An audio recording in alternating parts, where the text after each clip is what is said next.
Chairman. Mr. West, let me get this straight. You're telling me that you're now providing information to a registry about what you emit, and the federal government until this point had no clue? We've been working on policy on things we didn't understand? No, there's a rulemaking underway at EPA right now. And that rulemaking is in the final stages. And when it becomes final, we're going to have to start reporting our emissions to EPA. It's kind of like tying your own noose, isn't it? And that'll be the basis for really the industry-wide baseline, especially for the energy-intensive industries that we'll have to comply with. And the emphasis for this rule came from EPA internally, as far as you know? Do you have any idea what their justification was for launching into the rulemaking process? Well, I assumed it's getting ready for climate change legislation. You got it. Let's touch for a moment on the survival of your industry. From what you've told us, if the present form of Waxman-Markey were to become law, and that's what we're dealing with now, the present form passed out of the Energy and Commerce Committee, what percentage of your industry, under the present law as proposed, will survive? Well, we have 29 nitrogen plants. Each one of them has a different carbon footprint, so one of them's impacted a little bit. But I don't think if we don't get 100% of our direct and indirect cost, and maybe some emissions for what happens to the price of natural gas, none of them will be here in 10 years. So every ton of your product we buy domestically now in 10 years. Well, we're already buying 55% of it. But it could be 100% in 10 years imported. Congressman English, Mr. English, Mr. President, whatever the case may be. Let's talk for a moment about the effect on our folks out in the countryside.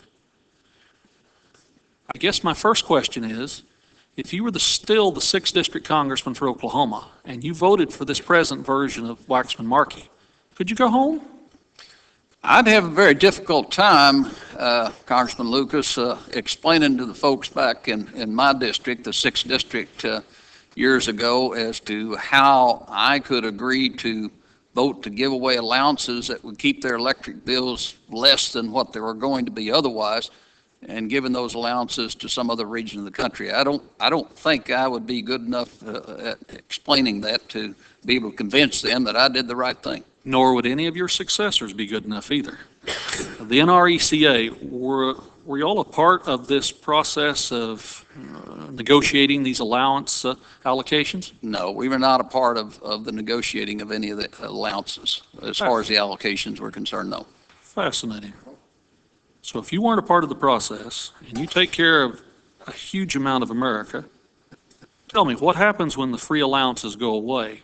What will the impact be on the price paid by country customers in this great United States?